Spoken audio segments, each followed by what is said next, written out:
Bienvenida al señor Roberto Izurieta. Él está aquí en Lima como observador de la campaña electoral. Hoy vuelve a los Estados Unidos, donde él trabaja, en la Universidad George Washington University, en DC, y ha tenido a su cargo una especial presencia en la estrategia de campaña en el Ecuador, donde finalmente salió victorioso el señor Lasso. Había una circunstancia que pueden en algunos casos señalar como parecida a la que estamos viviendo en el Perú. Señor Izurieta, bienvenido a Ampliación de Noticias. Muy buenos días, muchas gracias por la invitación. Un gusto estar en un país que quiero tanto, que es el Perú. Su primera impresión de lo he dicho en varias oportunidades y se ha reiterado, obviamente, esta es una especie de segunda vuelta indeseada para muchos, porque los que han entrado a una segunda vuelta han entrado prácticamente por los palos, teniendo una reflexión coloquial, y todo lo que estaba al medio se ha quedado atrás en porcentajes también pequeños. Entonces, es una situación compleja, ¿no? Efectivamente, a diferencia de la elección del Ecuador, donde Guillermo Lasso comenzó con una sensación de pérdida porque él estimaba llegar primero a la segunda vuelta, llegó segundo y además hubo una disputa que duró algunas semanas con Yacu Pérez. Claro. En el caso del Perú, las diferencias son, uno, los que pasan a la segunda vuelta pasan con porcentajes más pequeños, y la sorpresa más bien desde el punto de vista de la campaña de Keiko Fujimori, más bien positiva. O sea, no es una campaña que comienza perdiendo, comienza ganando, pero efectivamente, como tú dices, la suerte que se da en una segunda vuelta es que la mayoría de los electores ahora tienen que escoger entre dos. Esto es, el candidato ideal no va a existir para la mayoría de las personas que no votaron por ninguna de las dos opciones, por un lado. Y por otro lado, lo que generalmente los países muchas veces necesitan evitar, que es sano en una situación de crisis profunda como la que vivimos en el Ecuador y también en Perú, en toda la región, crisis de salud pública, crisis económica, en no buscar un mesías tampoco. Entonces termina siendo una suerte de juegos de realidades. Esto es, los peruanos tienen que ser realistas de las dos opciones que quieren, que las dos opciones son de cambio, qué clase de cambio desean y buscan para solucionar los problemas que tiene el Perú, que en mi opinión no será otra cosa sino con enorme capacidad de gestión. Señor Izurieta, usted ha hecho comentarios para CNN de las elecciones ecuatorianas que se aplican parcialmente al Perú, porque hubo en la primera vuelta 16 candidatos y hubo una disputa incluso de quién quedaba segundo. Guillermo Lasso pasó segundo con las justas después de algunas incertidumbres. Pero usted propone de que se modifique la ley para evitar que puedan haber tantos candidatos en la primera vuelta, de manera que los electores sepan con más claridad ¿qué están ellos escogiendo entre quienes se presentan? ¿Cómo se podría hacer eso? ¿En qué términos una ley podría restringir lo que aquí ha sido percibido como un derecho a la participación?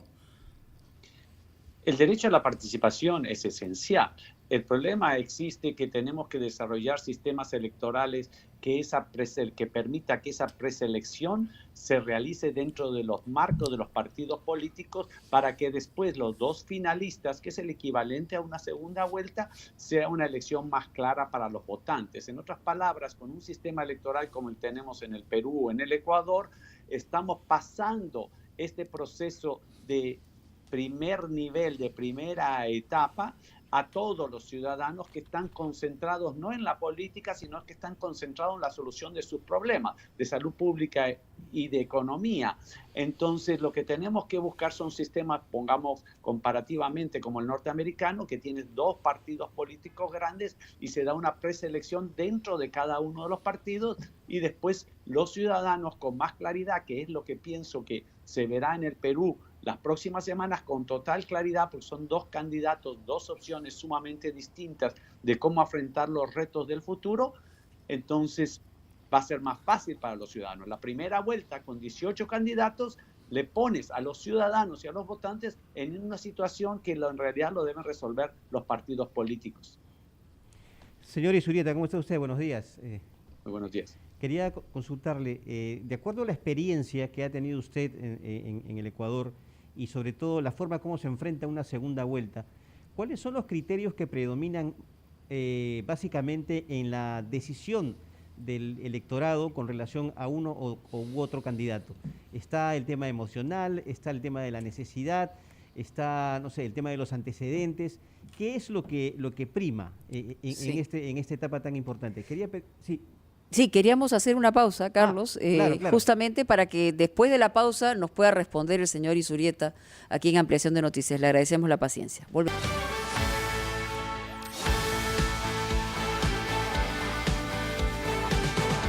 Volvemos a Ampliación de Noticias, 9 de la mañana con 4 minutos. Estamos en diálogo con el profesor y director de proyectos latinoamericanos en la Universidad George Washington en los Estados Unidos, Roberto Izurieta. Él está en Lima como observador de la campaña electoral y hoy justo retorna a los Estados Unidos. Le había dejado la pregunta, profesor Izurieta, en el sentido de que ¿cuáles son los factores que priman, tomando en cuenta también la experiencia, por supuesto, en Ecuador, respecto al electorado con relación a una segunda vuelta? Si es el tema emocional, si es el tema necesidad, prioridades, en fin, antecedentes de los candidatos.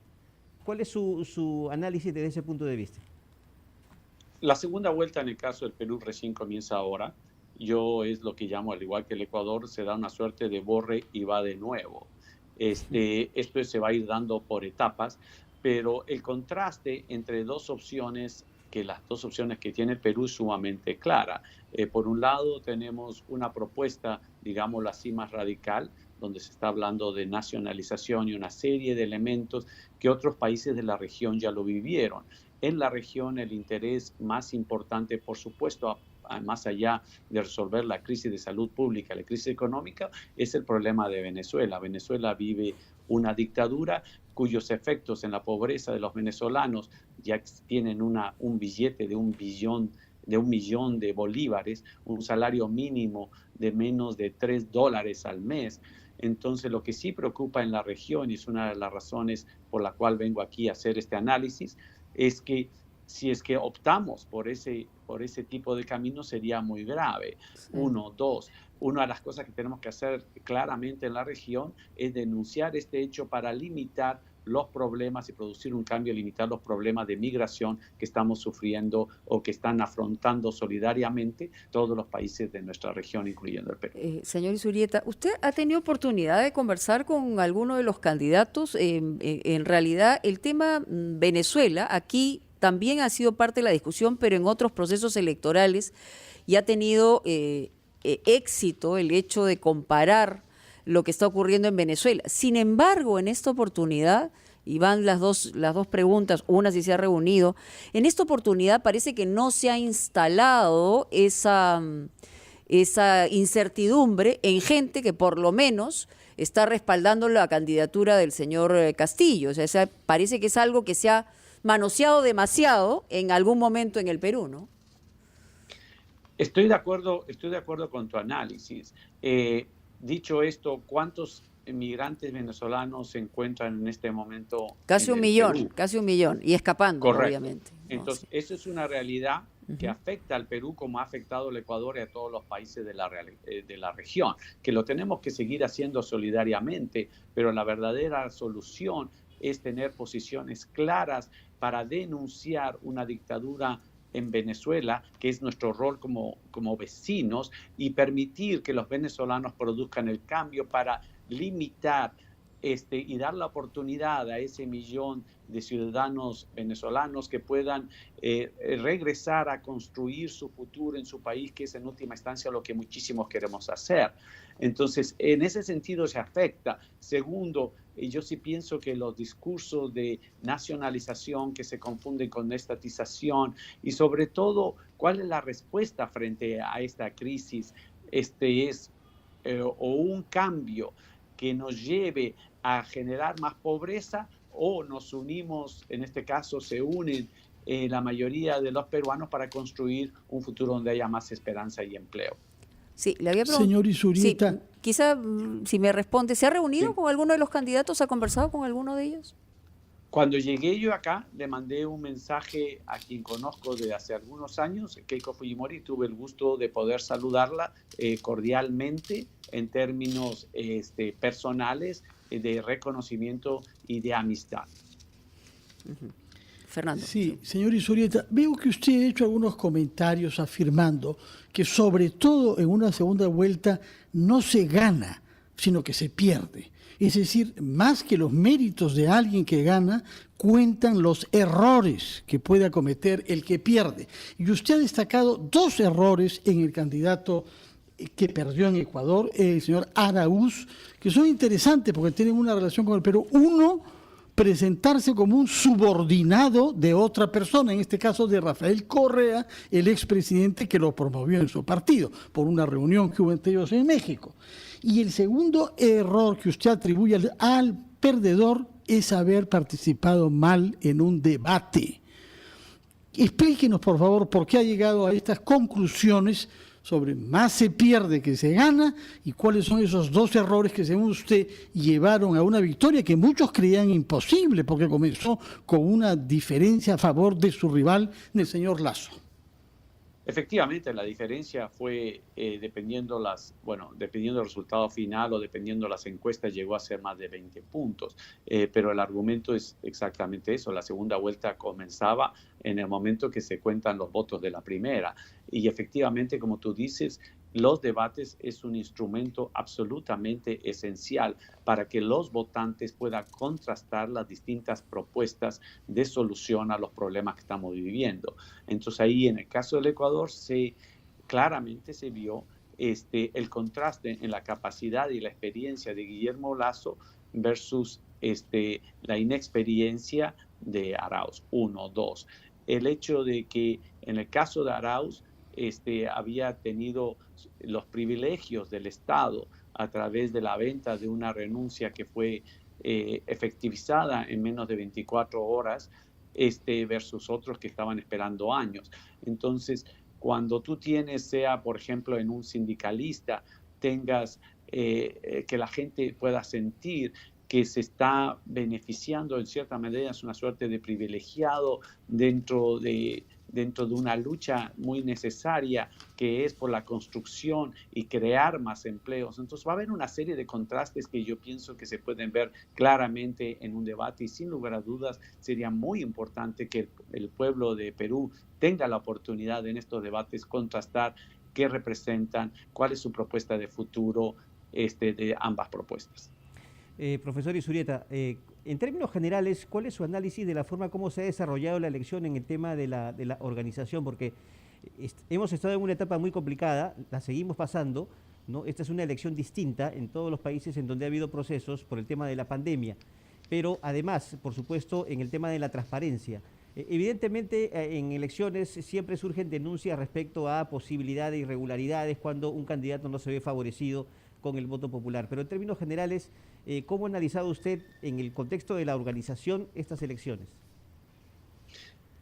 Organizar elecciones en tiempos de pandemia es un reto sumamente grande. Los Estados Unidos escogió multiplicar las opciones de votación, esto es el voto por correo, el voto anticipado, lo cual ayudó a su proceso electoral. América Latina en general no ha tomado ninguna de estas opciones, pero más allá de esa limitación, creo que tanto el proceso ecuatoriano como el proceso peruano ha demostrado bastante fortaleza para realizar una primera vuelta que es mucho más complicada que la segunda dentro de un marco de orden.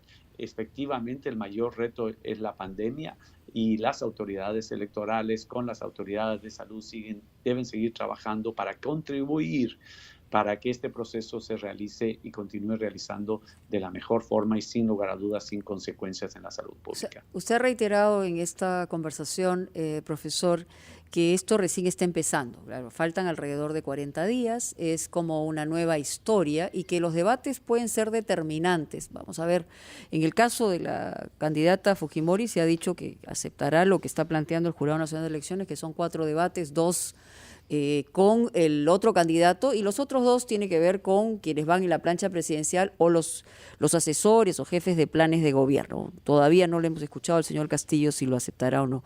Entonces, desde su punto de vista, nada está dicho, porque lo que indica hasta ahora la sucesión de encuestas es que hay una diferencia muy marcada y el señor Castillo tiene prácticamente la mayoría de las regiones en el país a su favor en este momento, a diferencia de Keiko Fujimori, cuya digamos distancia entre ella y señor Castillo en Lima tampoco es tanta. Entonces Keiko Fujimori tiene preponderancia en Lima y probablemente en parte del norte.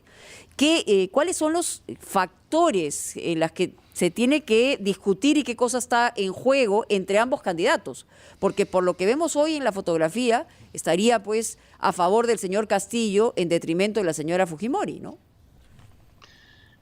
Efectivamente, como tú dices, las encuestas son una fotografía del momento. Después de las siguientes 2 o 3 semanas, lo mismo pasó en el Ecuador, esa fotografía termina dando una imagen parcial y que muchas veces confunde. La realidad no es que te está confundiendo, la realidad es que la opinión de los ciudadanos se está conformando y se va a ir conformando mientras se desarrolla la campaña electoral. Los debates es un elemento esencial para que los ciudadanos puedan conformar esa opinión pública. Sí. En este momento las encuestas no se pueden ver como tendencias porque son fotografías aisladas tomados en un momento donde se están conformando esas opiniones. Sí. En el caso del Ecuador, efectivamente se dio exactamente metodológicamente el mismo proceso y después de unas 2 o 3 semanas comienzas a ver la posibilidad de que se conforman tendencias. Uh-huh. Y en el caso del Ecuador, esas tendencias, como el contraste de las 2 opciones eran muy claras, esas tendencias fueron estables. Entonces el proceso electoral recién comienza y creo que los contrastes entre las 2 candidaturas son lo suficientemente claras para que los votantes puedan ir formándose opinión sobre el futuro que tengan que confrontar en las urnas. Y las campañas en sí, en todo caso, en ambas campañas que usted tiene, digamos, gran experiencia, ¿cuál es el rasgo predominante que ve? Yo pienso que el futuro, sin lugar a dudas, los problemas de la región son similares. Esto es crisis económica, crisis de salud. La pregunta es cómo los votantes quieren resolver estos problemas. Entonces ahí las propuestas y los candidatos son de enorme contraste. Ok. Muy bien, profesor, muchísimas gracias. Muy interesante lo que usted nos señala aquí en Ampliación de Noticias. Le damos las gracias a Roberto Izurieta, profesor y director de proyectos latinoamericanos de la George Washington University. Muy amable. Muchísimas gracias. Buenos días. Pausa y regresamos.